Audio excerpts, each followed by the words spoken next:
Greetings. We offer these podcasts freely, and your support really makes a difference. To make a donation, please visit TaraBrach.com.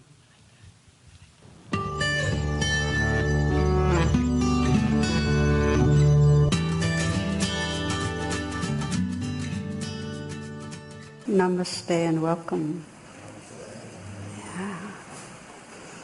One of the great classical metaphors to guide us in spiritual life is of an ocean and waves, with the understanding that all the thoughts and feelings and behaviors and sensations are waves and patterns of waves that move through us, and that we are the ocean. We include those waves, but we're not defined by them. We're not limited to them.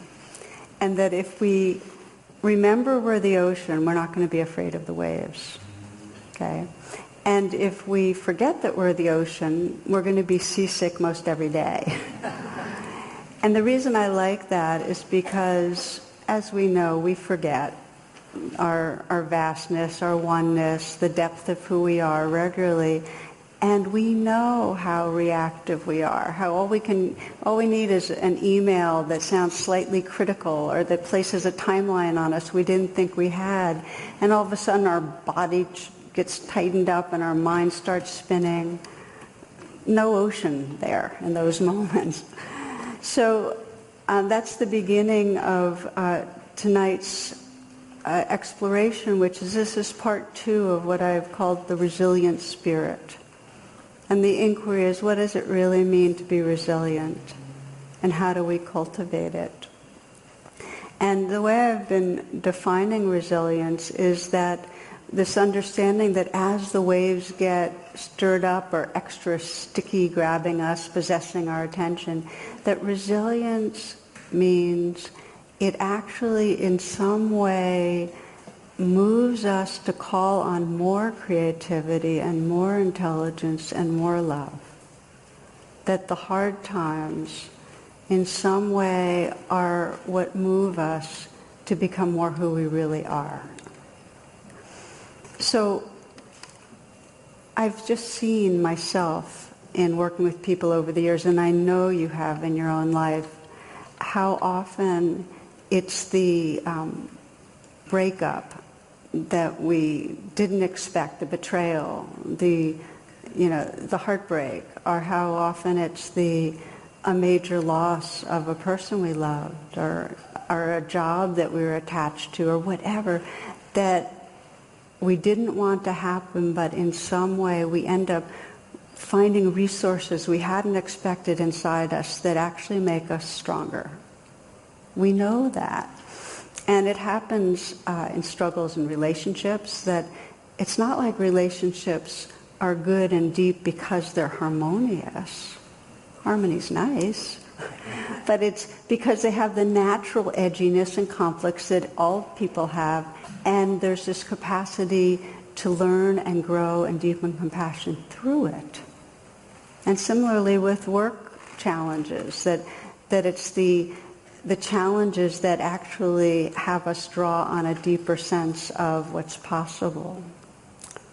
Now, one of my favorite illustrations of this, some of you might remember, it starts off describing an elderly man in New Jersey who wants to plant his annual tomato garden, but he's getting older, the ground is hard, and he just doesn't have the strength and the energy to pull it off. And his only son, Vincent, who used to help him with it, is in jail at the time. So he writes to Vincent and tells him his predicament. And he says, it's given me so much pleasure in the past, and I'm just getting too old for it. And I know if you were here, my troubles would be over. I know you'd be happy to dig the plot for me. So he signs it, Love, Papa.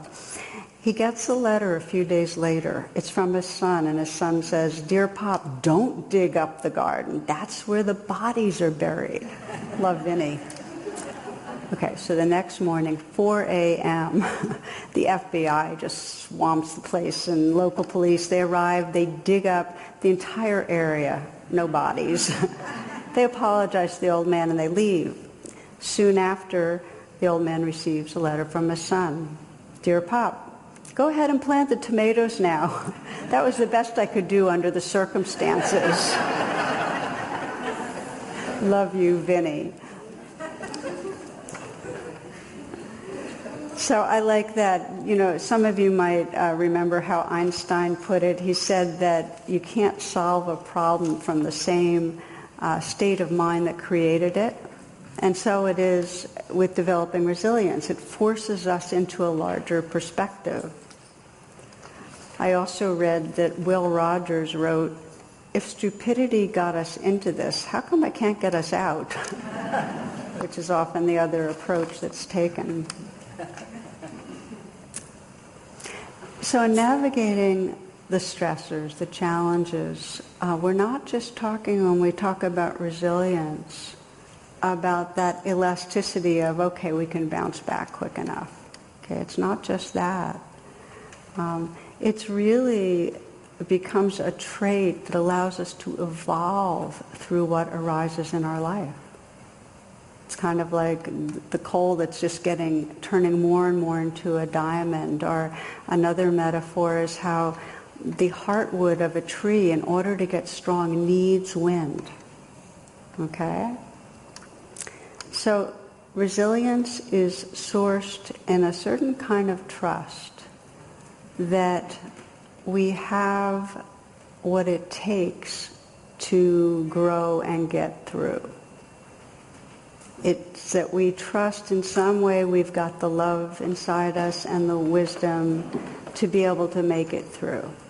So that's an essential piece of resilience. And then as we get more resilient, that trust deepens, which is really a gift, that the more we meet difficulty and move through it, the more we trust, oh, it's here, I can do this. It's a strengthening. So we're going to look at the two related pathways of cultivating resilience, because it's a trait you can cultivate. Okay, it's not either have it or you don't. And the two pathways, the first one is, and we're going to go back to the ocean of waves, mindfulness, meaning that when the waves arise, we get more and more skilled at directly being with them, feeling them, opening to them without any judgment or resistance. That's the pathway of mindfulness. And if you open to the waves fully and you're not resisting them, you discover your oceanness. Okay? And then the other pathway that we're going to be exploring is how to actually cultivate qualities of love, compassion, peace that express the ocean, to have us trust the ocean more when the waves arise, so we can embrace them, not resist them. So we'll start by reviewing pathway one, which is how do we really open to waves when they're difficult? And meaning really in the present moment, letting go of the thoughts that we're so stuck in and opening in our body to what's here. It's a vulnerability.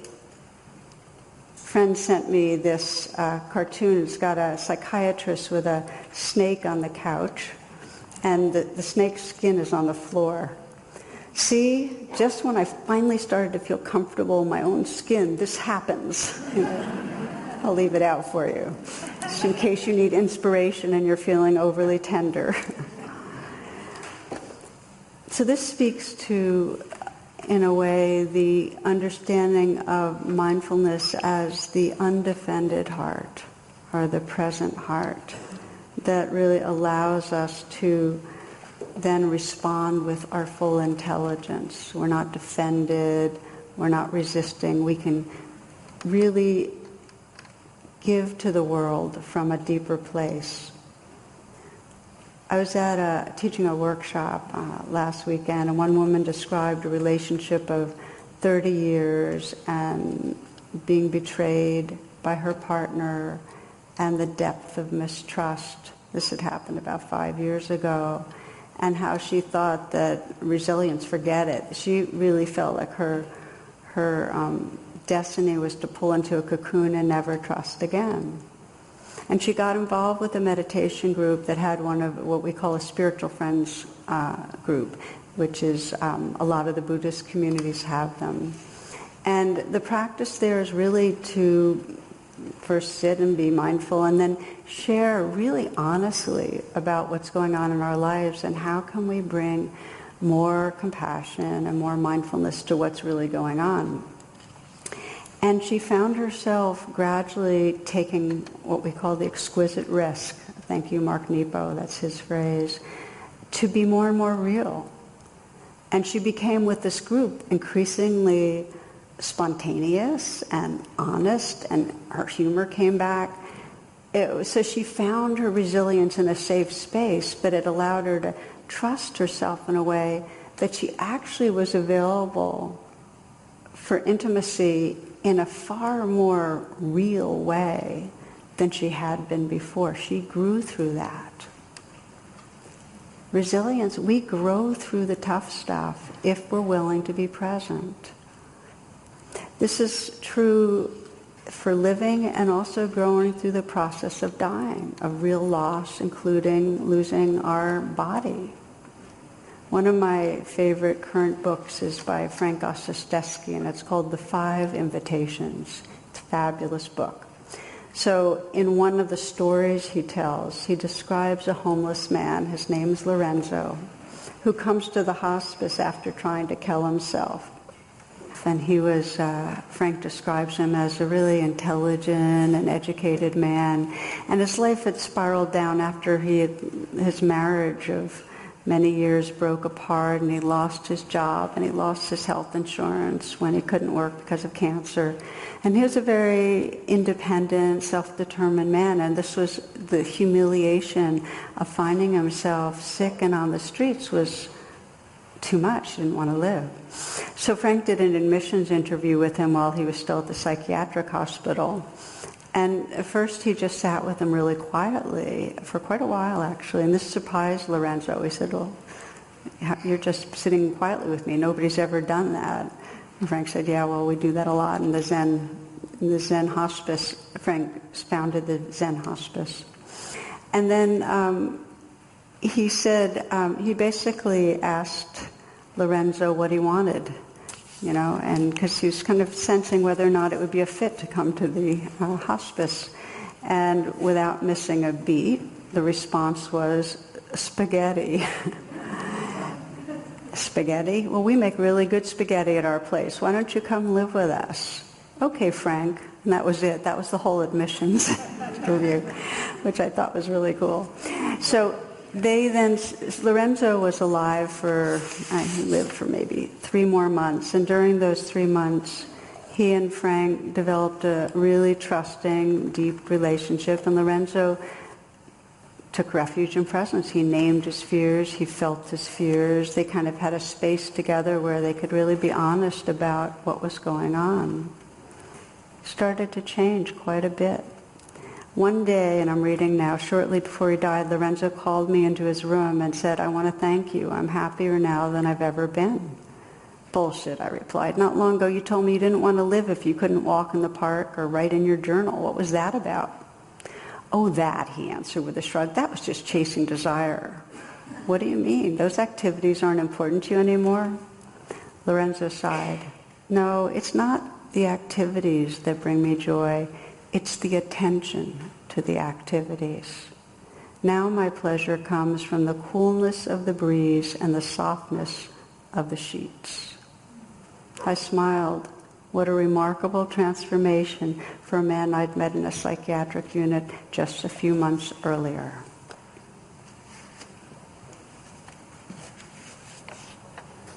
We can awaken through living and dying, and it has to do with the quality of presence. So we take refuge in the waves. We take refuge in presence with what's right there, and the understanding that guides us is that whatever is arising, and this is whatever's going on in our lives, whatever's going on in this moment, can be a portal to awakening and freedom, can reveal the oceanness, can reveal our home. Whatever is arising without exception. Now that's a radical understanding. We tend to think well, this kind of thing, that could be a portal. Yeah, when I'm on the top of the mountain, I'm seeing the ripple of other mountains, or I'm by the river, or I'm with the loved one. We have our places, and that can be the portal to spiritual experience. But the deeper understanding is whatever is arising, that we can trust that if we pay attention deeply enough, we'll find that the sheets are soft. We'll find the beings around us have a loving that we can tap into. And this is described in terms of the Bodhisattva's aspiration, this understanding and longing to awaken through whatever's right here. So to cultivate a resilient spirit is to more and more sense that as truth. It comes in the form of an inquiry, which is, okay, so how is this sickness right this moment going to serve awakening? Or how is this challenge my child is happening that's freaking me out going to serve awakening? So it can come like an inquiry, or it can come like a prayer. Please, may this serve awakening. Let's take a moment to pause and just try it on. Because this is really the heart of taking refuge in the waves.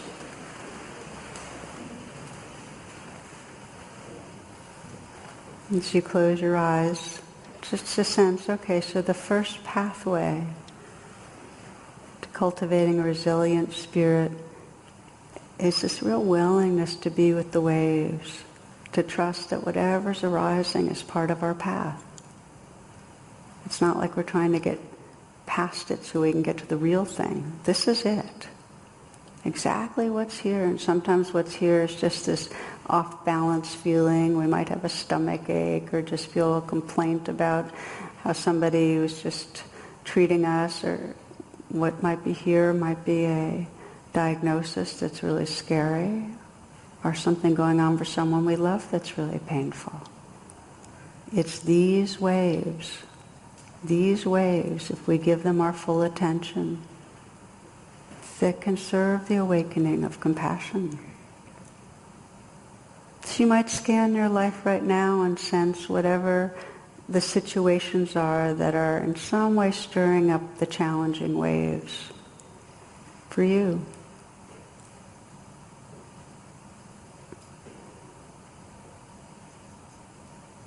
Might be a conflict with someone in your family or a friend.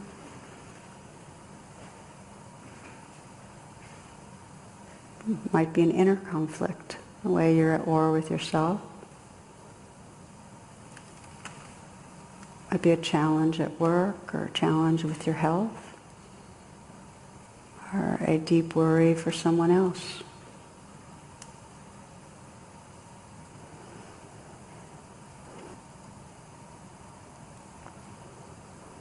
So notice how the waves are landing in your life right now, what's scary or hurtful or disturbing. And it's natural that you won't like them. But see if you can include them. Sense, okay, so this is the path. This is part of awakening. You might sense, how might this serve? How might this deepen my wisdom, my compassion?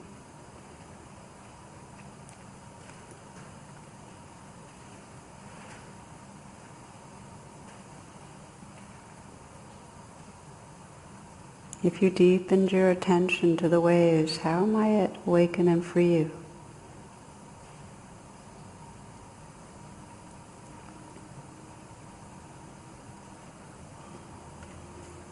It's called the Bodhisattva aspiration because that's the longing, that whatever the this is, may this be part of what frees my heart.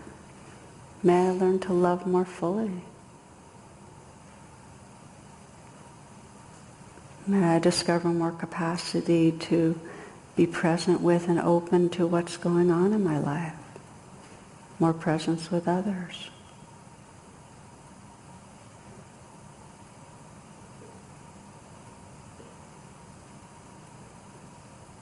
Notice the difference between being at war with the waves and this prayer or wish that they may serve awakening. How does that change your experience?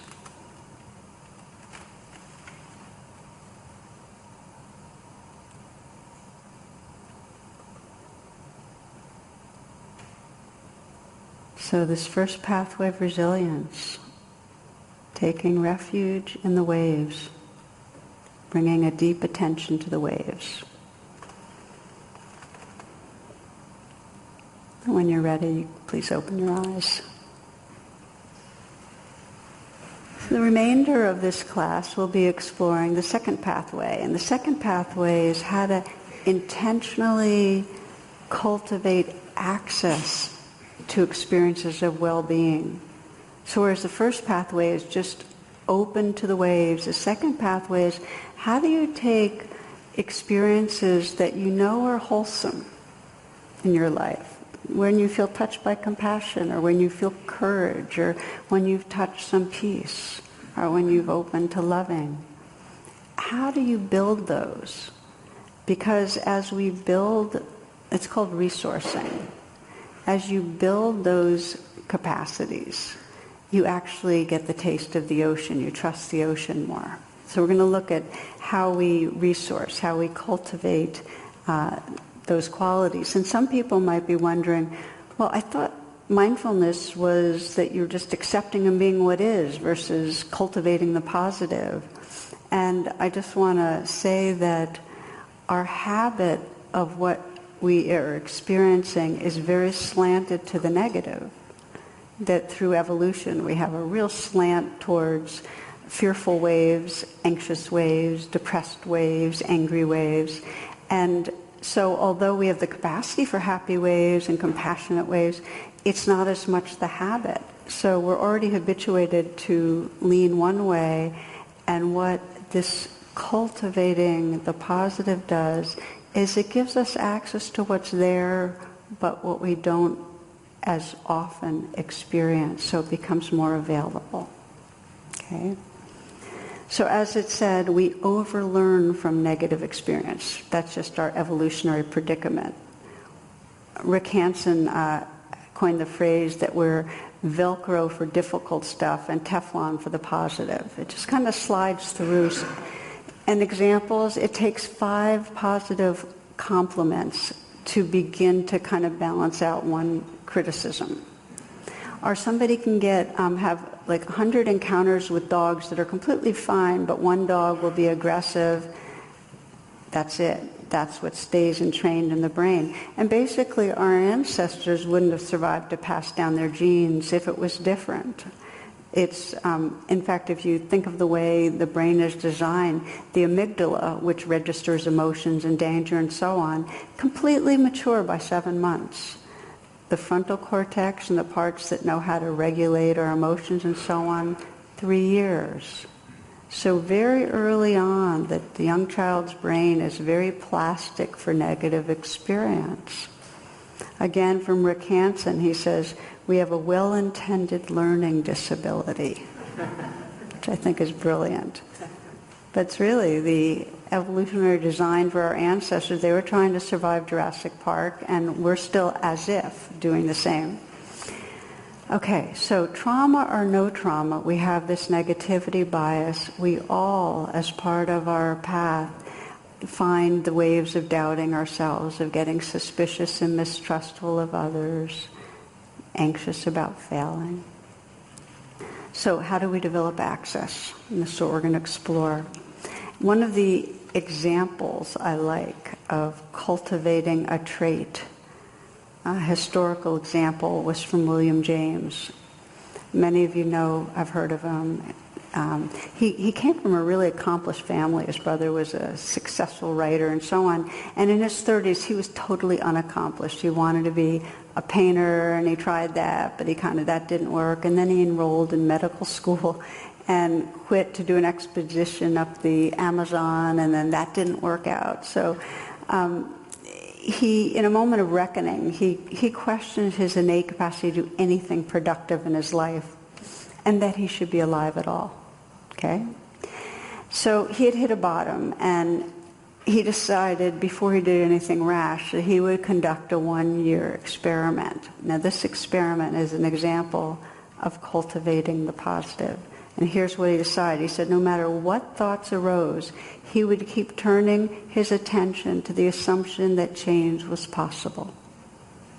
In other words, he'd keep turning towards hope over and over and over again. And he tracked it in his diary, so you can read it.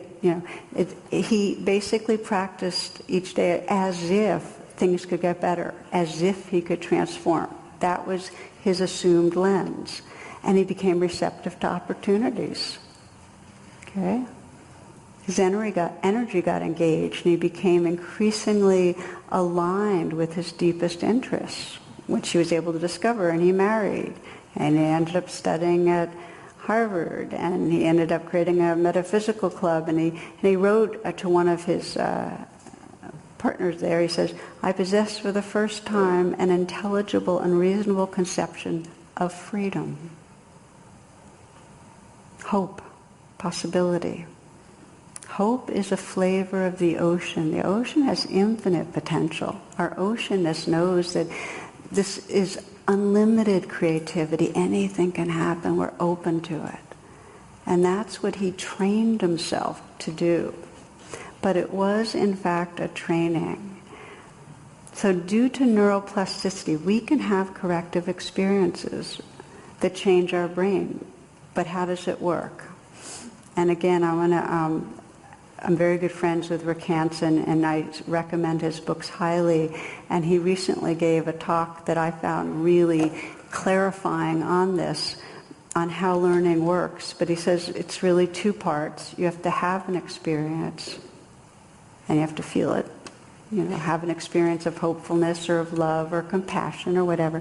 And then you have to saturate yourself in that feeling sense for the brain to learn it.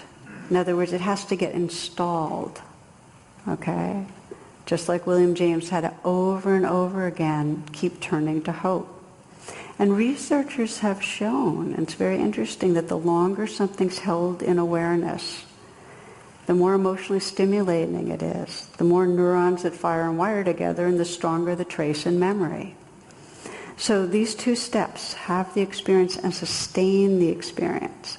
And Rick says both steps are necessary, and people usually forget the second one, flattening their growth curve in life and in therapy, coaching, and mindfulness training. And we know it. We know what it's like. We have a positive experience. We'll be in nature and have a moment of awe.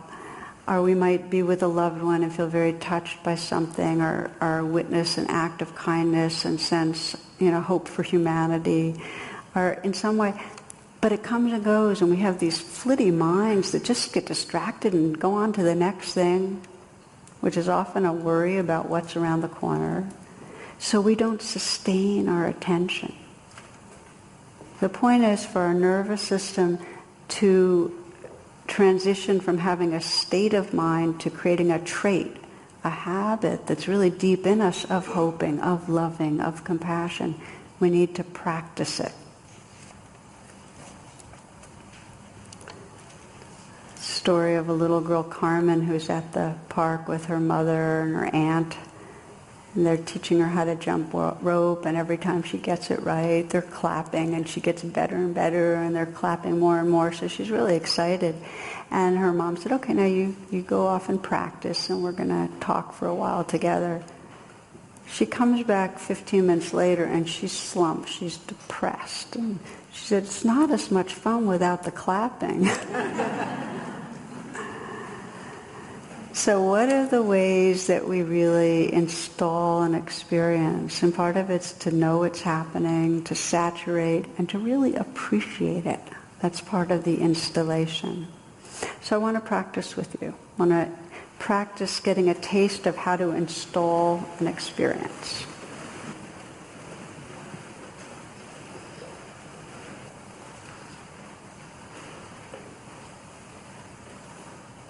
Letting this pause be an invitation to sense what's right here. So we'll just begin with mindfulness, because everything we're talking about requires mindfulness. to install a positive experience requires mindfulness, attention to when we're having a good experience, attention to what it feels like. And you might sense more for yourself right now, what is it that you really want to experience more regularly? Is it peace? Is it gratitude? Is it love?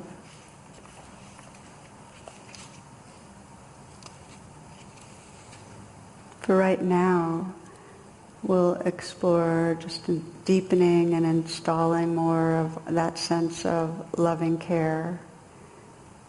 And you might bring to mind an experience with another person, someone that is easy for you to feel love with, to begin with.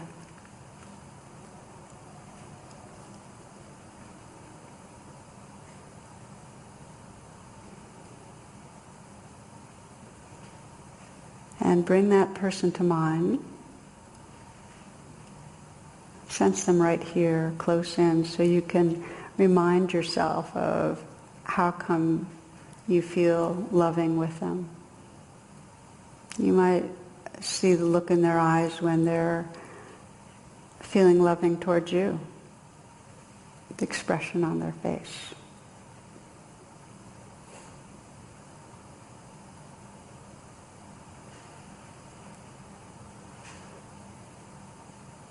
And you might remind yourself of qualities you love about them, how they look when they're happy, when they're amused or entertained.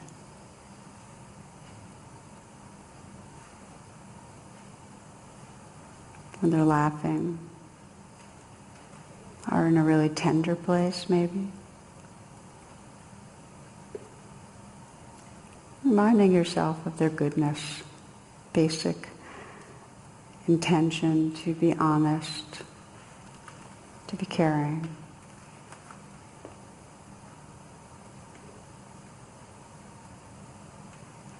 And as you begin to sense in your body, what's the felt experience of loving this person? What's it like?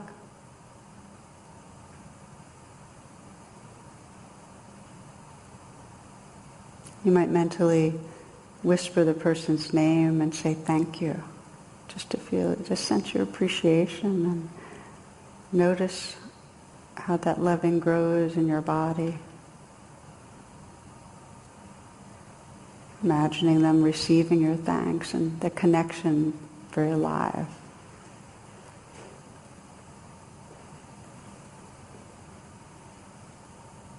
Letting the feelings of love be as full and strong as they might be. For some, it's lovely to put your hand on your heart and just feel that you're just inviting the feelings of love to be as much as they are. You might even mentally whisper the person's name, I love you, and just say their name and say, I love you, and just imagine them receiving that.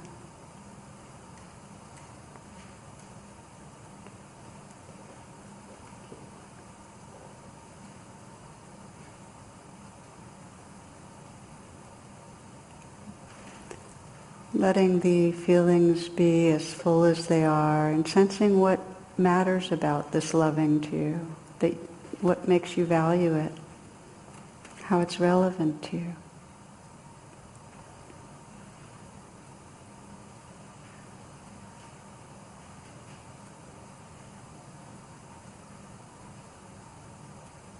Sense how it's not always so accessible, and just the valuing and just the kind of the wonder of it.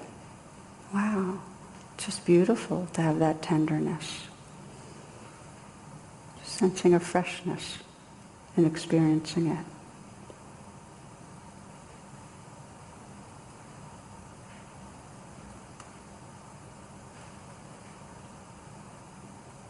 And feeling the loving as if it's possible to let it into your body and your cells even more, as if it could just saturate you.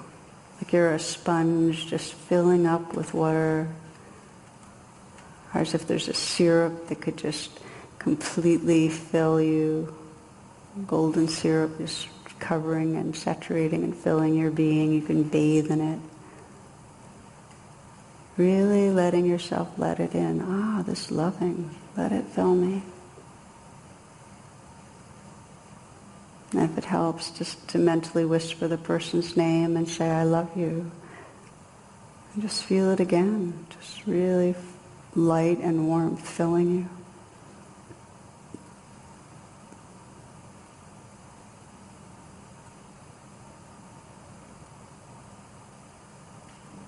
And sense what you want to remember about this.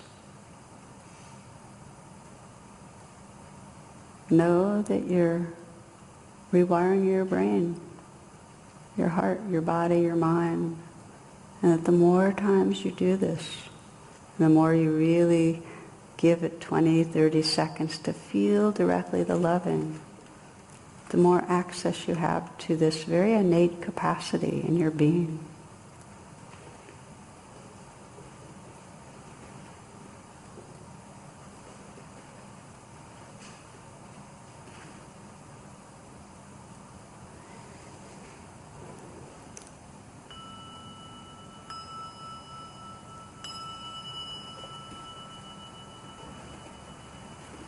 So a few comments. I'm going to wind up a bit. That this is one of the life practices that really transforms our experience, to choose the qualities of heart-mind that you want to develop. Look around for the experiences that touch them off. And then when you have that experience, so you can evoke it just as we just evoked it, let yourself really get saturated with it. Feel it fully in your body, sense what you value about it. Just really live inside it.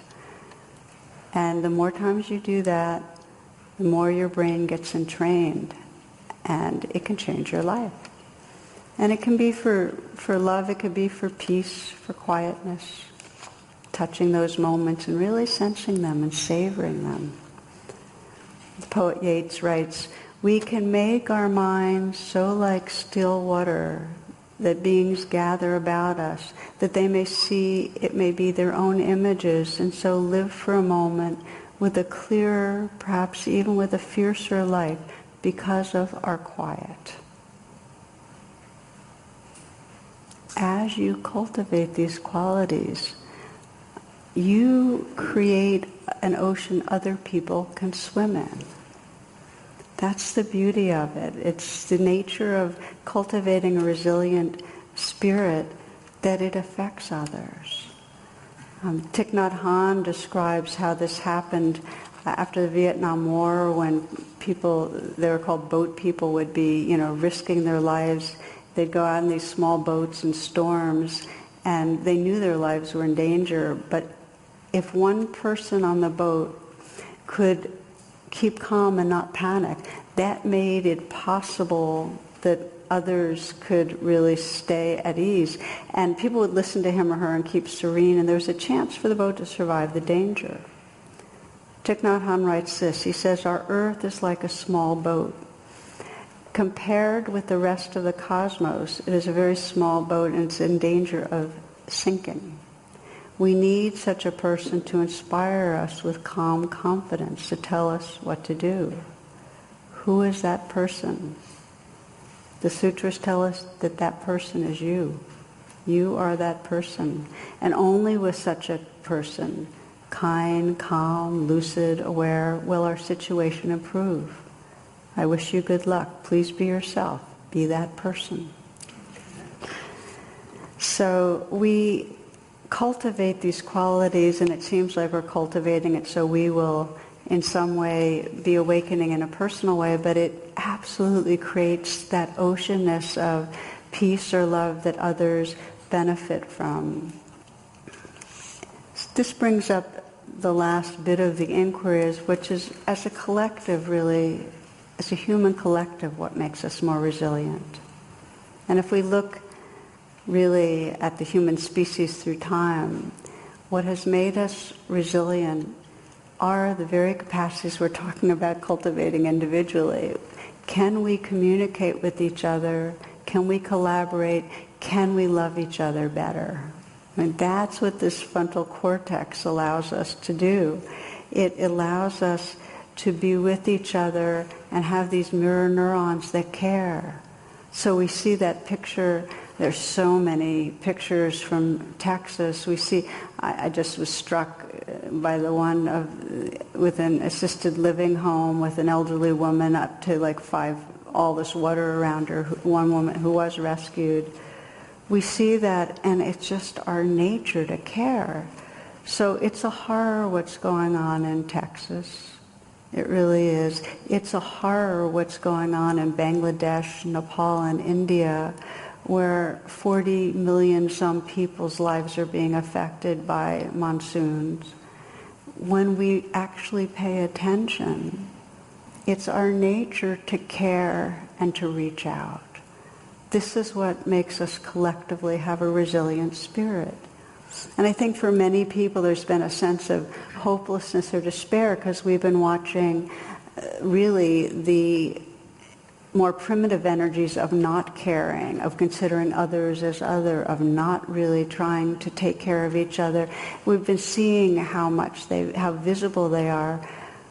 And as we really pay attention to our hearts and pay attention to where the kindnesses are, we can see that we are evolving, and it is something we can do on purpose.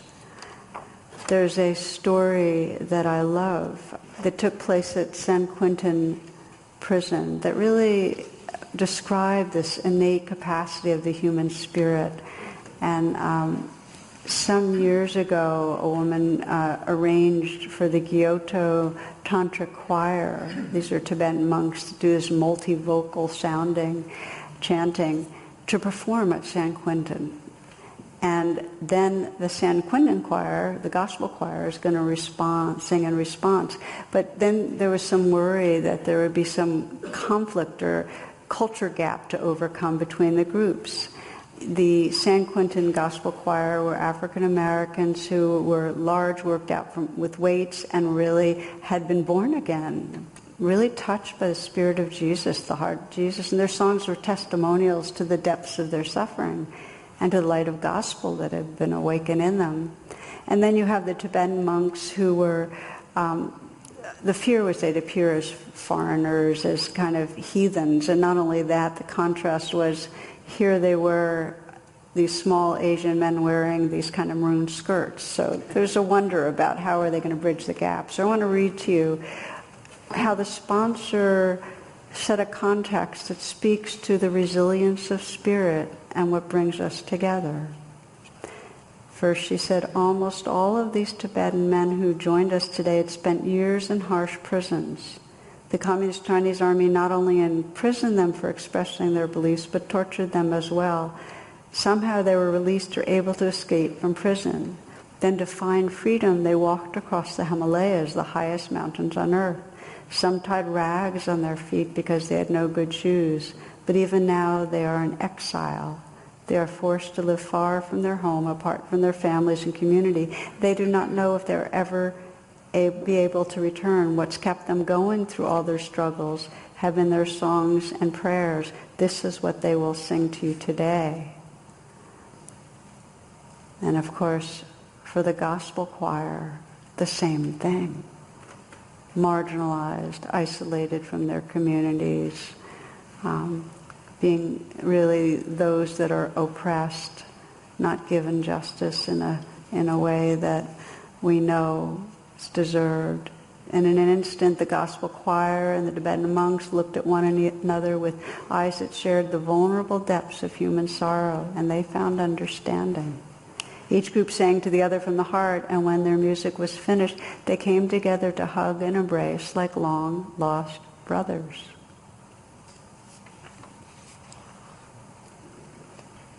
So this is the possibility, that it's through the challenges that we as individuals say, okay, may this awaken, that we open our hearts, that we call on our deepest wisdom. And then collectively the same, that we are collectively encountering tremendous waves of hatred, waves of violence. May this awaken our hearts. May we respond from some larger place of loving and wisdom to help evolve our world. So it's with that that we close and take the final few moments to come and sense right in this moment what's going on inside you.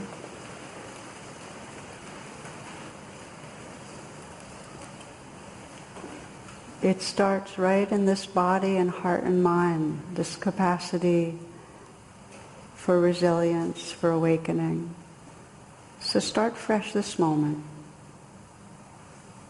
Whatever is moving through you right now, tiredness, excitement, sorrow, fear, inspiration, ache, flow. These are the waves of the moment. How might they awaken?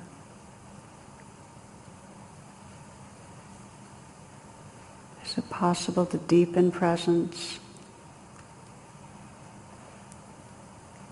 To open your heart to what's right here?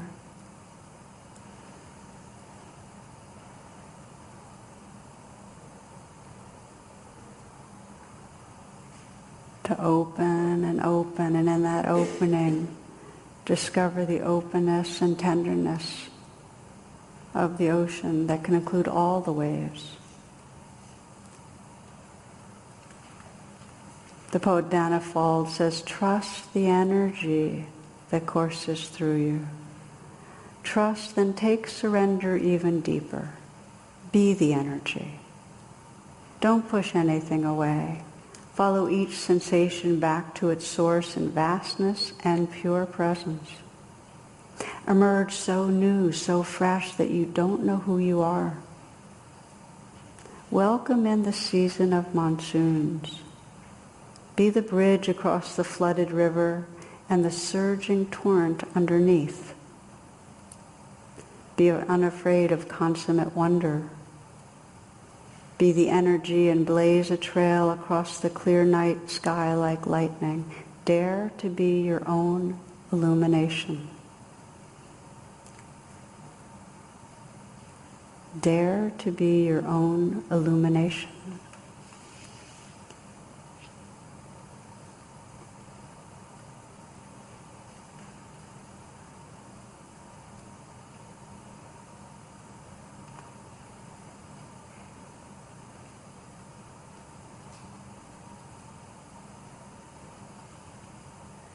Namaste and blessings.